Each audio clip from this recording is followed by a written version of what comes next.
El suïcidi és la primera causa de mort en les persones de 15 a 44 anys, una dada esfereïdora que ens hauria de fer reflexionar com a societat.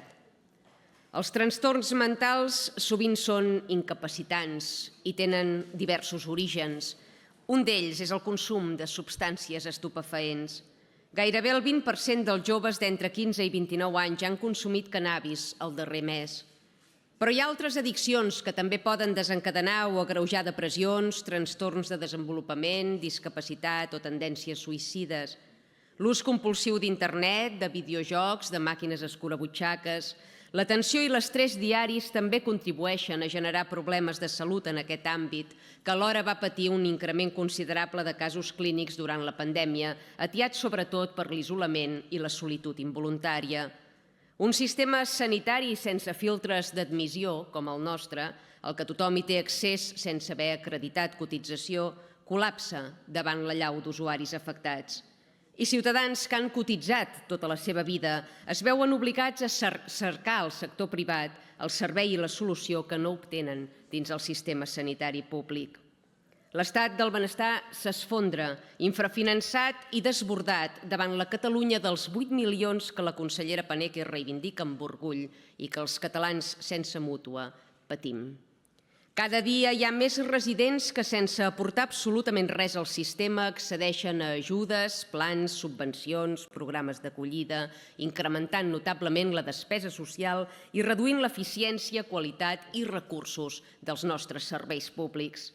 No podem votar, evidentment, en contra d'una comissió d'estudi que pretén abordar una problemàtica real i estructural que afecta milers de catalans, però tampoc ens podem estar de plantejar la importància de la demografia i de la limitació d'accés universal als serveis si pretenem preservar-los i dotar-los dels recursos adients. Una societat que creix en població no contributiva mena inexorablement a l'increment de la càrrega impositiva, a la pèrdua de qualitat de vida i al dèficit i ineficiència d'uns serveis públics dels que fins ara ens havíem enorgullit. Obrir les portes del país de bat a bat té conseqüències també en l'àmbit de la salut mental. El tràfic de drogues creix a redós d'una població immigrant que enverina sense contemplacions el nostre jovent per fer-se un sobresou. La majoria de consumidors arrossegarà seqüeles de per vida.